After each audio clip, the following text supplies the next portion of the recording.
What's that? Yeah. Let's make sure we had good signal. What's up, Facebook fans? Tweedledee and Tweedledum. Ride life. What's up, gang? It's a rainy and cool Sunday. Now, to be fair, he and I actually already did plan to do a podcast, but it just so happens it's a rainy and cold Sunday. It is. So this is the first time I've actually podcasted live, not with Brian Strauser of Strauser Project. We've done it at least 3 times now. Yeah. And we did my man lair last time, my garage. Now we're in his man lair. Do we have a name for this? Besides really. a whole lot of athletic gear. Not really. Okay. I never gave it a name. Strausstown, Strauser Project headquarters. Sure. Strauss Works, you have a wooden sign. Addiction. He's got a nice hand-wood sign. So anyway, guys, hang tight. You better watch. I'm going to make it a short episode. So if you guys are just seeing this, it's only going to be like maybe 30 minutes. But we have a lot of stuff to catch up on. And I just love going live. So, and if you're a regular friend of mine, hey, look, I'm not in the hospital, so we can go live in a garage instead. So, and I can laugh now too. We'll talk about this on the show. So, obviously, you guys will have the regular iPhone tripod volume, but obviously, the better audio will air in the next week or so with this, the podcast world. So, thanks for hanging with us. And we got a lot of exciting updates: biking related, wilderness related, racing related, lung recovery related. Who knows what injury he's got related, and so stay tuned. All right, good day, good evening, ladies and gentlemen. Welcome back to another Live the Fuel show. That's right, Live the Fuel, as in livethefuel.com. And real quick, I've been trying to remind all of our regular loyal listeners a quick public service announcement to our show. Please get onto iTunes and give me some updated reviews. I'm looking to add in some new content for the show. The podcast is now 2.5 years old, and I just like getting new reviews, especially when you guys critique myself. Or you choose to critique our guest co-hosts, one of which today is a gentleman that's been on a few times now. His brand that we've been having fun with is known as the Strauser Project, because this guy just never seems to run out of projects. And we're actually recording live today in his, we'll call it man lair, because he hasn't named it yet, but his manly garage. Because last time he and I got together, we recorded in my manly garage. Mine's bigger with a lot of gear. His is smaller with, I think, more gear. And you'll be able to see all this because we're going Facebook Live right now. And this will air on YouTube as well for the video watchers. So without further ado, Brian Strauser. Welcome back to the show. Gang? Yo. Thanks, Scott. Happy to be back as always. And yes, your vocals are matched up very nicely to mine. Usually I'm a loud, obnoxious guy. So I often care about my vocals, so I'm glad we're it's up to par. Well, last time we hung out, your vocals were questionable. Yeah. Oh, yes, that is actually correct. Yeah. And you can barely talk. Anybody that knows me knows that I never show up. So that bit of time that I wasn't speaking, I think it was magical for a number of people, especially my wife. I think if my fiance actually ever watched the show or heard the show, she would agree with you 100% on my end too. So. Yeah. If there's one thing my wife wishes I lost more often, I believe it would be my voice. There you go, ladies and gentlemen. So a shout out to our significant others who deal with our annoyances, and trust me, I know I'm full of them. I don't know, are you pretty full? Oh, absolutely. Yeah. You can see by looking behind us, we've got a little bit of a problem over the years. And what was your last bike count? I don't know. I don't really count them because then I feel like maybe it could possibly be too much, and I don't want to feel like that. Because every once in a while you got to buy a new one. Again, you can see this on the video, but literally, behind me for the podcast listeners, it's a wall of bikes. Behind Brian, he's got his fat bike that he's currently training with right now.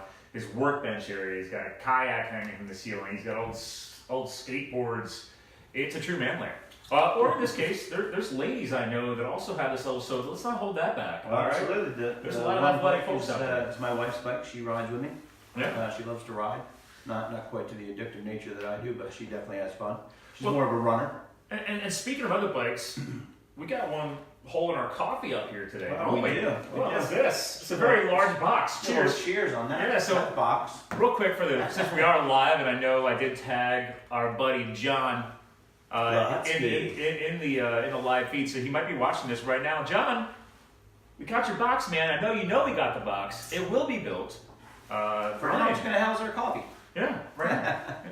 I told Scott, and I'll tell everybody else, because you get a little heads up that knows about the GoFundMe page that we did for a good friend of ours, John Lehutsky. The reason the bike isn't built yet is I love building bikes. I love doing things for people, and I hate the cold. I hate the winter months. It makes me miserable. I'm out riding and doing my thing because I love riding so much, but I'm waiting until I get a little bit more of a sunny day to sit out here in my little man cave and enjoy putting this bike together that we raised money for John.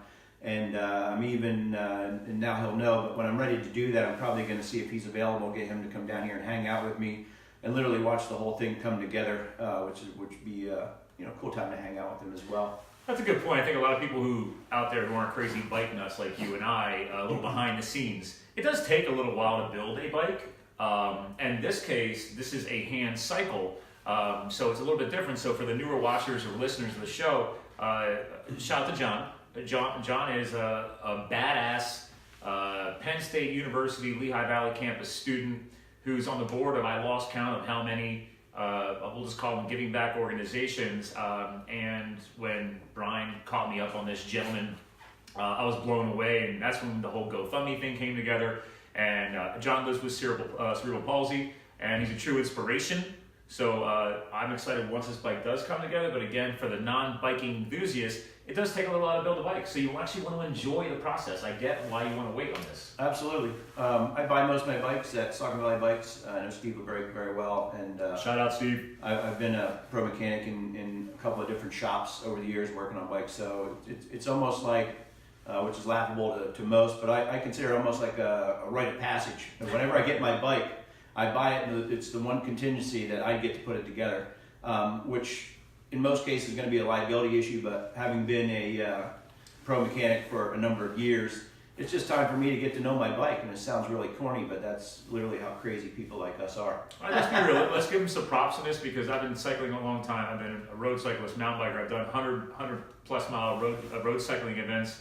I used to race in Colorado for fun, did 60 plus mile mountain bike racing events, but I never actually completely hand built 100% of my own bikes. I did a lot of tinkering, tear downs, rebuilds, but I never actually built it from the brand new. So props to this guy. That's why, again, between our teamwork here, this is a Strauser project. I just kind of hopped in to have some fun with it because I know a little bit about social media and marketing, and Brian didn't want to deal with that. So I was like, great, you deal with the build and do your mechanical guru thing. I'll just help from the crowdsourcing thing, and let's pull this together. And I think, let's think back here. This has been a month or so already. I think we crushed it in, 2 days, 3 days? Yeah. It was awesome. That. Really inspirational. So, and that was on the holidays. So this actually, no, it's actually 2 months ago. We did this over the holidays, and we were wondering if people would step up because of the cost of the holidays. Correct. So, and one of the things too, it's not either of us tooting our own horn about what we can do and what we're capable of, although we're kind of badass at what we do, but it has to do with the people that we surround ourselves by. That's one of the biggest things I learned over the years. Like the Jim Rohn thing about you're basically the product of the 5 people you spend the most time with, and we spend a lot of time with a lot of the right people. So when we come up with something like this, we might have some of the nuttier ideas and some of the ways to get them started, but we have a boatload of people that come behind us and help us out, which is always cool. To the point of, quite often I'll get people involved sometimes that I say, just hang back and save it for the next time, because now we already solved, we don't do this to, we're not going extra, we're just trying to solve a problem for somebody.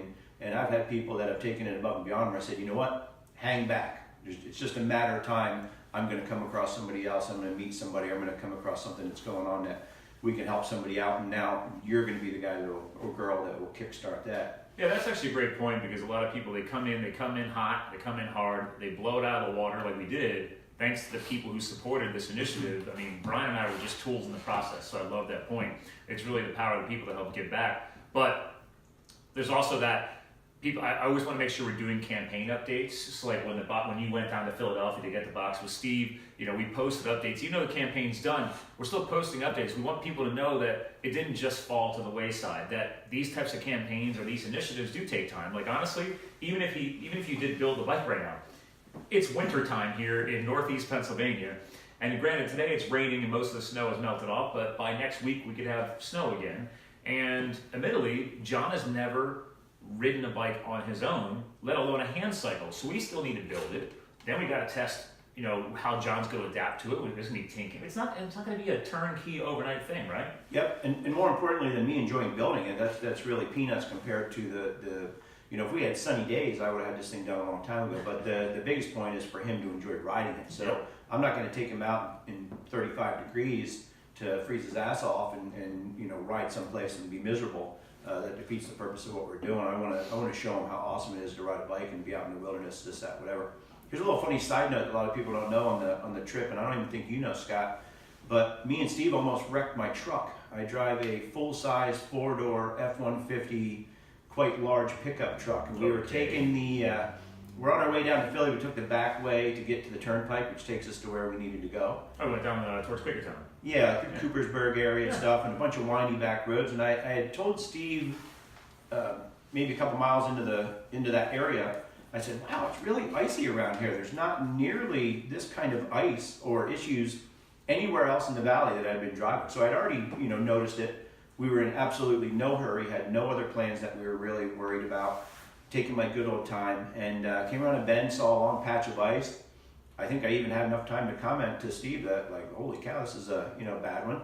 Laid off the gas, was going to go through it pretty mellow, and when I hit it, my truck disappeared.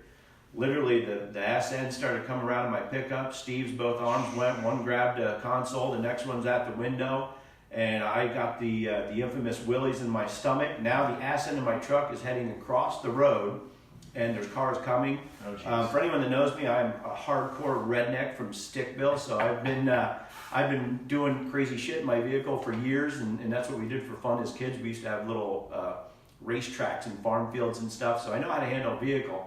And started counter steering, but ice is ice. I don't care what you're driving. You have no control. Thank God it was coming back. That made me even more nervous because this was a large enough patch that anybody knows if you're counter steering, your car's coming back around, there's a good chance it's going to go the other way and quite possibly even further. So had it done that, it would have put us head on into probably two vehicles coming across the other way. And somehow, no idea how it did, but it straightened out, kept it straight, and I went across the ice, and that was it. But I looked at Steve, I said, man, I live for doing this kind of stuff for people, and here I am in my my nice vehicle going to do this awesome thing for somebody, and we were literally like, I don't even know how to total my truck. I mean, see, I'm not a hokey, spiritual, crazy nutball, but I would like to think that one, crazy wake-up call, and the fact that it is that you were actually driving like a normal person and being smart about it. Two, thank God that you and I, because I raised my hand and agreed with you because I grew up the same way. Like I grew up driving a tractor on a farm and then driving my dad's beat-up farm pickup truck in the fields, learning how to slide in the mud. I used to screw around the same way. So one, for parents out there, please teach your kids how to power slide a vehicle. I highly recommend it in a safe environment, obviously.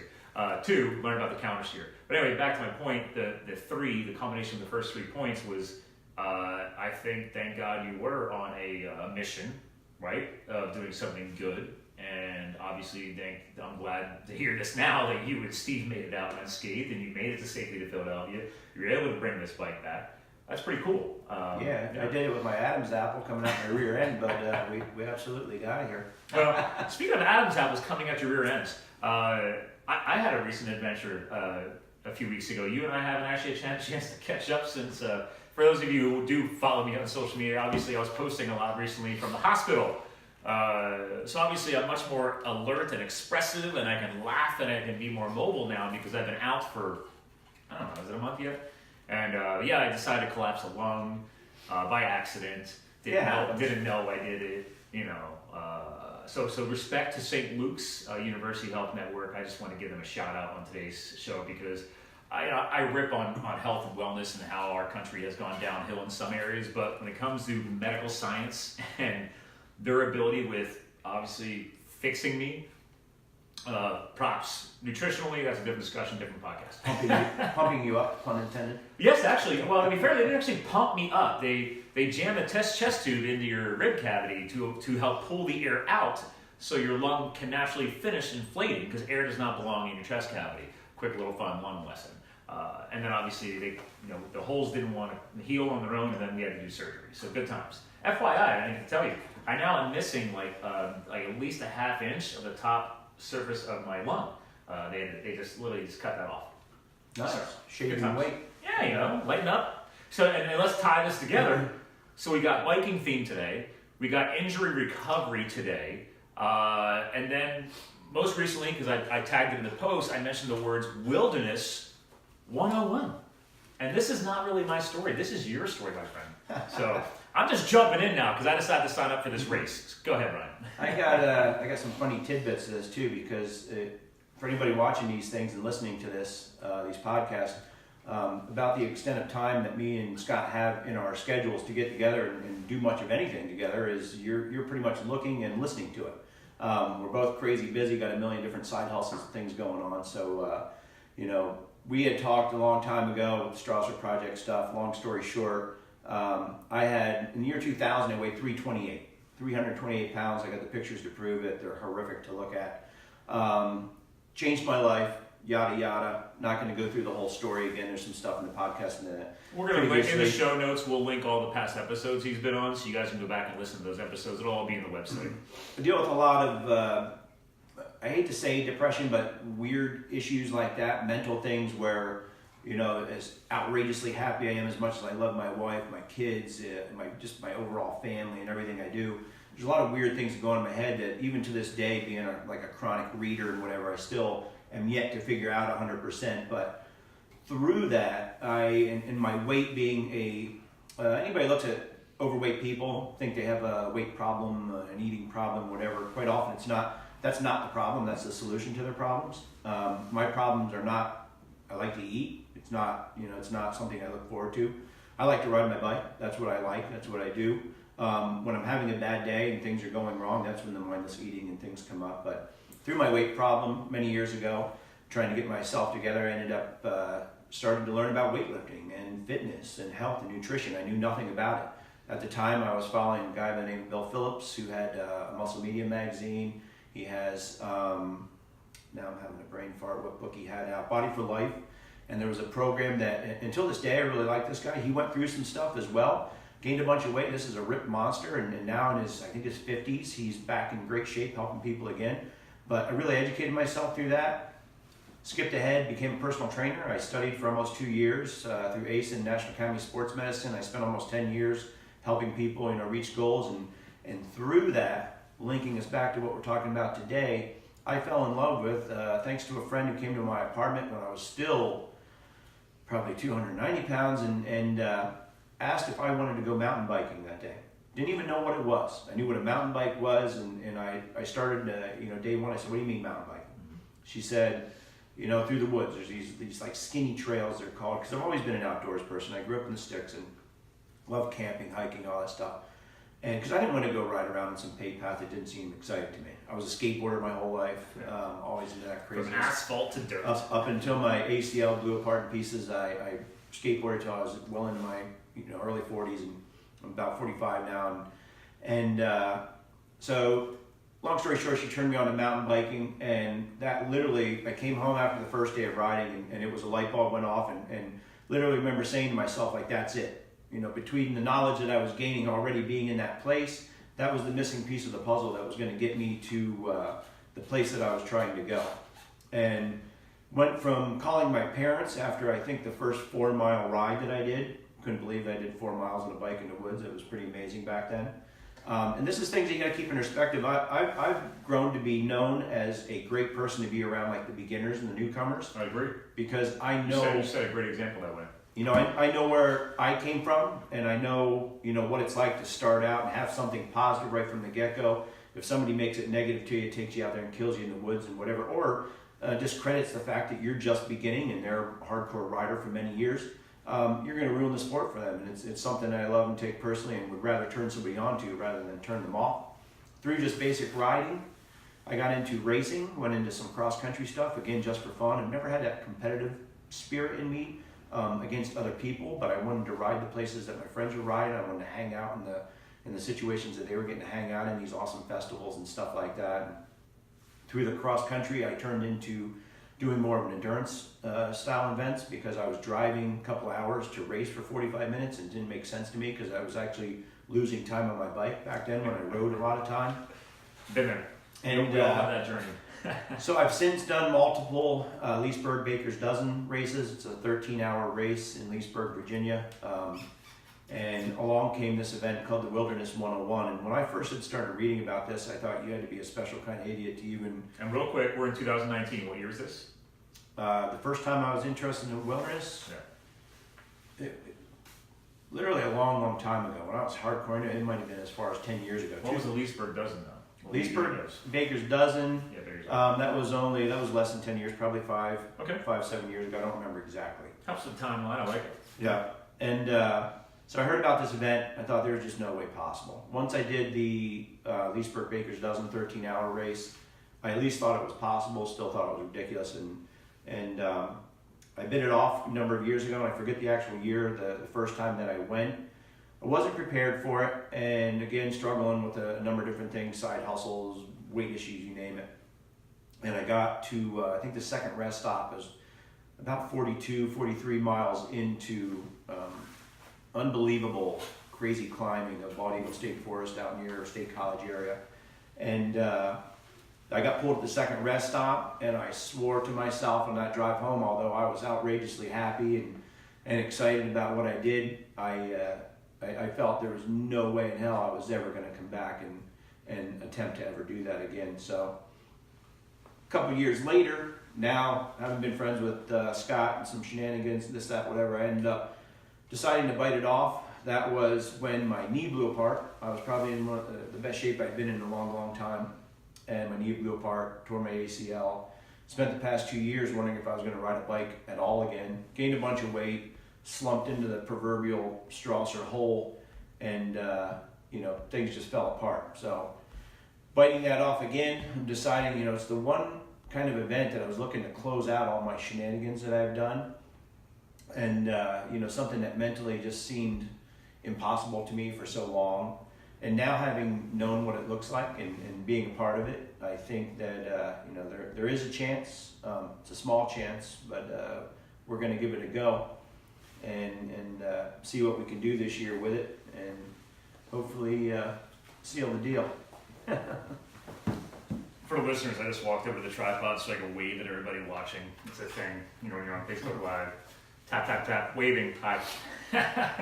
By the way, there's already people commenting saying this is very inspirational, so thank you for sharing this. Nice. Appreciate that. This is what we do. Sharing is caring. We always hug it out, but we do it after the videos. Yes, yes, that's right. We like to keep our bromancing in more of a private thing. I think it's more respectful.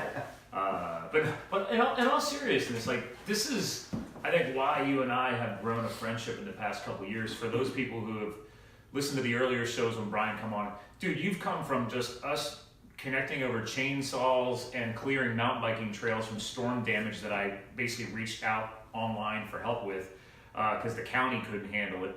And I have a pretty good horsepower method when I don't have a collapsed lung, but I can still use help. I'm not Superman.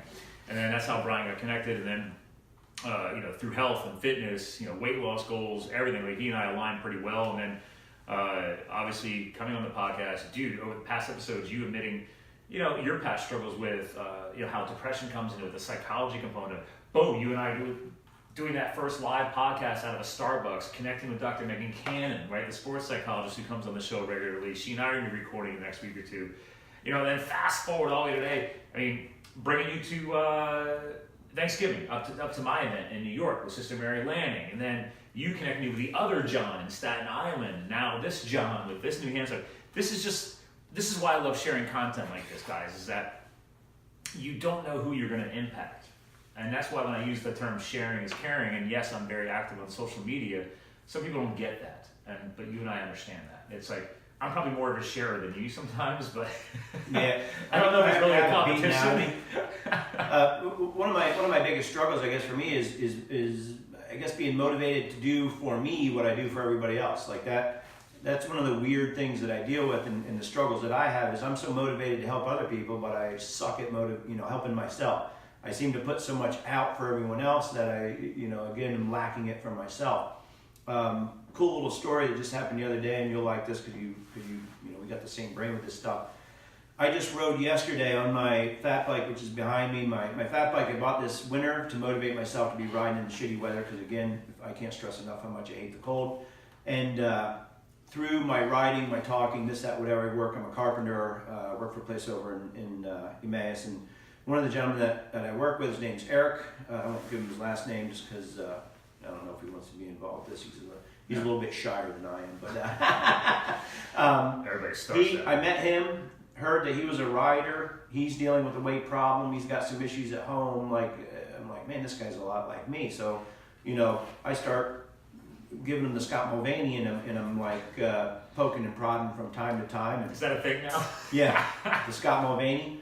And he, next thing you know, I'm like, hey, you got a bike, right? You used to ride, you still love it. I said, what are you doing this weekend? So we started riding. Long story short, this guy had every excuse under the sun as to why he couldn't do whatever distance we were going out to do that day, or whatever hill that was in front of us, or, so mentally, again, like working with his head. And again, this is a guy with a screwed up head trying to help somebody else. Two wrongs don't make it right, but I guess it did this time. And skipping ahead from doing minimal miles with this guy, we just rode yesterday, and he did 30 or 31 miles. What? He's bought 2 bikes since I've met him. And he signed up for the Leesburg Baker's Dozen with me, so which is pretty awesome. Did he do that because you shared that story? Which story? Of the Leesburg Dozen, how you did them in the past. Yeah. I've been trying to get him to sign up forever, and I told him that he's the power of sharing the right stories. They could click with some people. Clearly, that clicked with him, and he needed a goal. So. Yep. So I sent him a nice note. No dude when you're done needs to. I'm not sitting there, needing to give that guy a hug and hand him some flowers. But I was pretty pumped that my buddy, came from as far as he came. This is a gentleman I went to. We went to Vermont last year and camped out in tents and. That was the guy on the trip. We got in a fight on top of the mountain in a place because of how negative he was, and I literally was borderline screaming at this guy. And on top of a real beautiful, majestic. We're in Vermont. Like, this is the equivalent of, it doesn't get any better than this place for me. These trails don't get any better. I'm like, I don't need excuses. I go, because I'm not asking anything of you. Yeah. We're just trying to have a good time. I said, you got to stop being so damn hard on yourself and just focus on enjoying riding your bike. I said, if there's anybody on this planet that understands, and wants to have a good time, I said, it's me. I'm not asking anything of you. I'll wait a day and a half for you to catch up. I just wait to keep going. We're in Vermont to ride. So anyways, he apologized to me after that. It wasn't like we didn't get, Yeah, but you probably weren't looking for an apology. You just wanted him to kind of get what you were Get out of his head. Yeah. And again, because I'm screaming at myself. I'm looking at myself, just like you said, at different places in the timeline and stuff. And long story short, I sent this guy like a really cool message yesterday. Like, dude, look at how far you came. And I'm trying to think exactly how he worded it, but he said his response to it was something to the effect of, all I had to do was sit next to you at work. I mean, and that was, that's the type of shit that for a guy like me, I can show you all the things that I've done over the years, and stuff doesn't mean shit to me, as opposed to this guy saying that I went from here to here all because I sat next to you at work. I just thought that was pretty damn cool. I think it ties perfectly back to your point. You kind of like threw that influencer, the old influencer, Jim Rohn, out there, right? So he's very well known in the personal and professional development space over decades. The guy's got a lot of famous quotes documented, but the one that you and I bring up all the time, you just hint on, you are the product of the 5 people you spend the most time with, right? So I bring this up on shows all the time. Like, really think, I'm not saying disown your friends. I'm not saying disown your family. I'm just saying you have a choice to who you're going to spend your time with, who you're going to basically siphon that energy off of, or whether you want to or not, it's going to happen. So really focus on that. So speaking of that, this guy's so inspirational. And then obviously with me with my recent lung adventure, I was kind of pissed because it takes a lot to take me out, and it's kind of funny that I took myself out on this one. So his goal, the reason this fat bike, everything else, like he wants to get back and do the Wilderness 101. And real quick, because he knows more about it, Wilderness 101 is literally a 101 mile, basically endurance sports style mountain bike race. It's hosted out by Penn State main campus, right out in central Pennsylvania. It's happening this July 2019. It's an annual event. I think they average about 200 riders. And there's different lengths. You don't have to do the full 101, I believe. No, it's 101 as far as that's it. You have option. Okay, you get yanked if you don't keep up with a certain pace, but I believe it's a one event thing. I don't know if they have a little kids race or something. Long story short, I knew he was going to do it anyway, and I was like, well, I love racing, and my doctor has cleared me for, cardiovascular training, but no crazy weight training. So I was like, wait a minute. This is me years ago before I got into CrossFit. I was doing more cycling. I was teaching spinning classes back then and everything else. I was like, hey, this could be a biking year.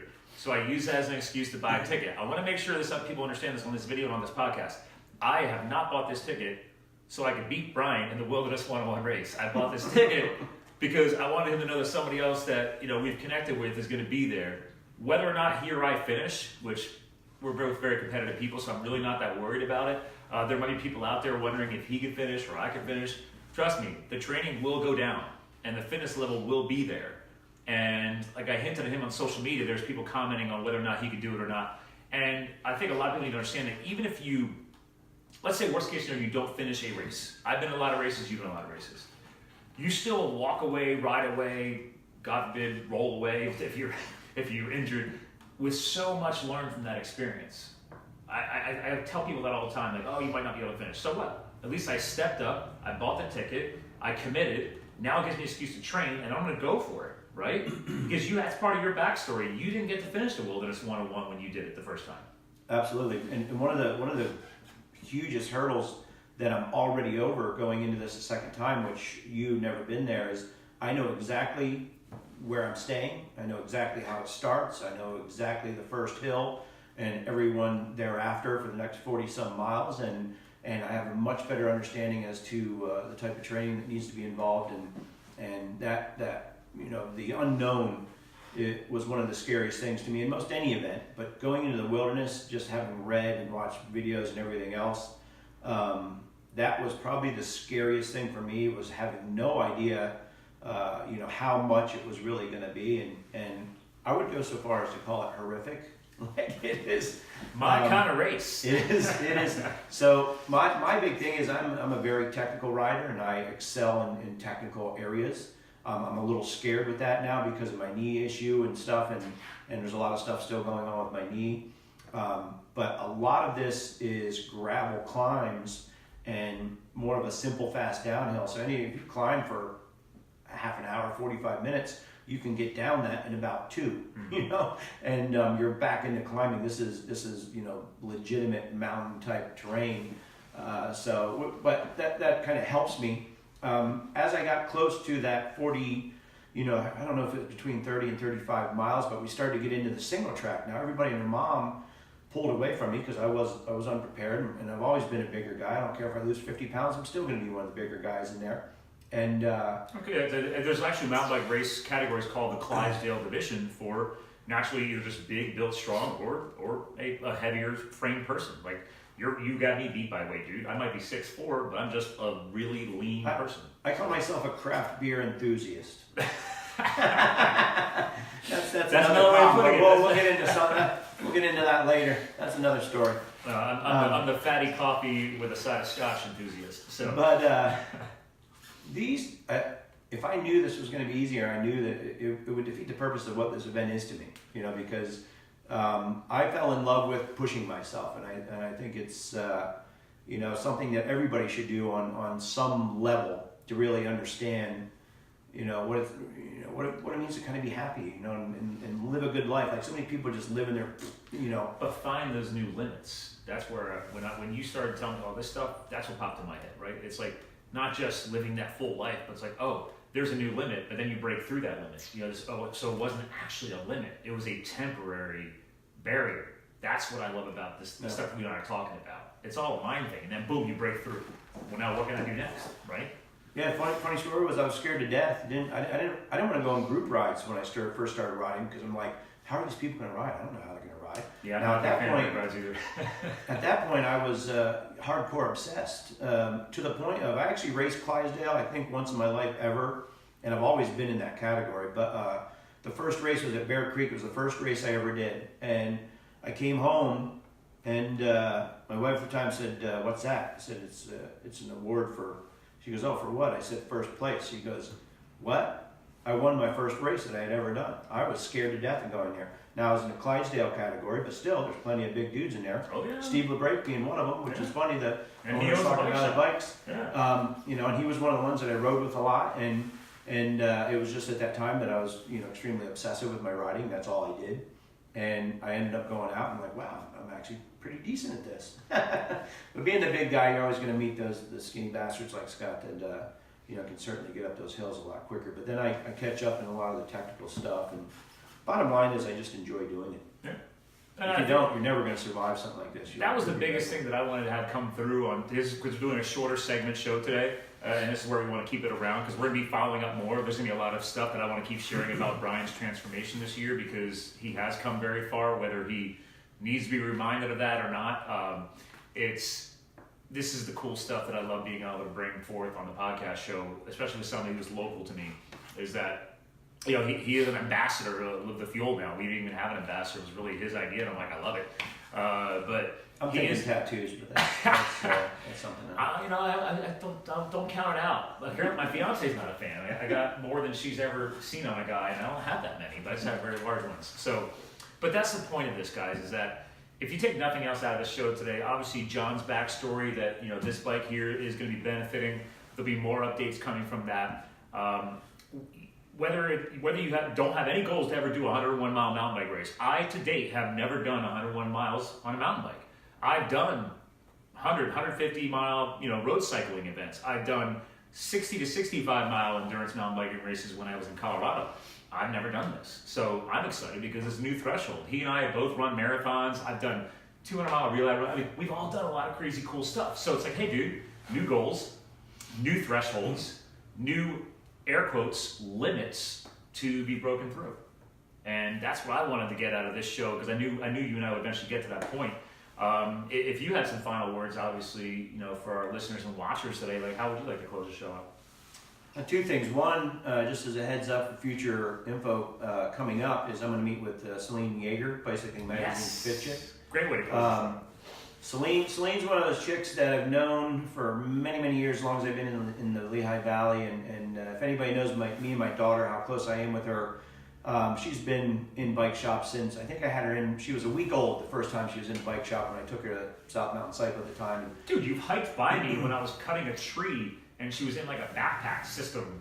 You were hiking her on the mountain biking trails. She's my right-hand lady. So Selene's good enough that when I walked by her at the bike shop one day, as creepy as this is, I walked over with my little girl in my hand, and I took her hand and wiped it down the side of Selene's arm. And Selene looked at me kind of awkwardly, and like, as if to say without saying it, why did you just wipe my arm? And I said, I'm just hoping that some of this shit rubs off on my kid. I said, that being said, I just took her into a rock climbing 4 years old. She was amazing yesterday. But so anyway, Selene, many years ago, just an awesome human being, met me at the coffee shop, sat down, and I didn't think I had a pot to piss in when it came to a chance to run that marathon the first time I did, which was 2009. I do remember that date. And she sat down and spent all sorts of time. One, lifted me up with a bunch of good info, just pumping me up, because she's done, people say ride like a girl. I would change that to ride like Selene, because she's a monster and such a class act. So she helped me a lot to give me the confidence that I needed to do the marathon. She gave me a bunch of awesome tips, and I'm gonna actually meet with her tomorrow after work and go over some things with this endurance mountain bike game. And any little bit helps. I've been there, done that to a certain extent, but I'm absolutely behind the ball with this. My knees are still a questionable situation, but we're going to give it 110%. And so next time we talk, you'll hear how that conversation went. I'm excited. As far as closing it out, my words kind of, I thought of this as we were talking today, and I would say get out of your own head. That's my comment for today, is get out of your own head. Too many times we sit around and worry about the 10,000 things going wrong. Take the steps and do the two things you can do right. Don't engulf yourself in all the bullshit that's going on. There's so much of it. Trust me, I could talk for 10 podcasts in a row about some of the stuff I got going on. But the bottom line is I wake up every day. I try to get to the gym right now because that helps my head. I sit down. I'm a side hustler. If I'm not doing side work, I'm doing estimates on a Sunday, different things, but still making time for my family and my kid. Just get out of your head and don't dwell on the bad stuff. Stick with the positives, I guess. I love that. And he did hint that earlier in the show, getting out of your own head, ladies and gentlemen. So thanks for tuning in to another powerful Live the Fuel show with none other Brian Strauser of the Strauser Project. Make sure you like and follow him on the social media, the Facebook or whatever else you like to stalk people on virtually. and obviously, as I hinted earlier in the show, we're going to link his past shows in the show notes on livethefuel.com. Obviously, this show will air everywhere across the Stitcher, the iTunes, Google, whatever you use for podcasting. And obviously the video from today, which is on the Facebook Live on my personal feed and is tagged on Brian Strauser's personal feed, we will share this to the Live the Fuel feed today and the Strauser Project feed today, and then take the video and put it on the YouTube world, because I just spread it all over the place. And when you got words like you dropped today, man, and again, solid work. Cheers on the final words. Sweet. That's how I like to show. Thanks a lot, Let's Scott. close out the show, man, guys. Get out of your own head. All right. So again, thanks for tuning in to another Fuel Show. We're here to fuel your health, your business, and your lifestyle. We'll talk to you guys again soon. And that's live podcasting, friends. So thanks for hanging with us. And as he hinted earlier in the show, we're both really, really busy. So that's why I decided to come here so he could do his family thing, and then I'm gonna go catch up with my fiance, because I think she literally has already finished a 5K running in the rain brunch thing with some running club she's in out in Emmaus, Pennsylvania, some new brewery out there. I don't know. There's another one called Siggy or Liggy or Biggie. I don't know. I don't follow the beer thing. Maybe you know. So anyway. I haven't heard of that one yet. Anyway, guys, talk to you guys again soon. Like and follow Live the Fuel. Like and follow Strauser Project. This guy's an up-and-coming already inspiration, but we got many more exciting things coming ahead. Again, John, I can't wait till we see this built. All right? Later, guys. Thanks a lot, gang.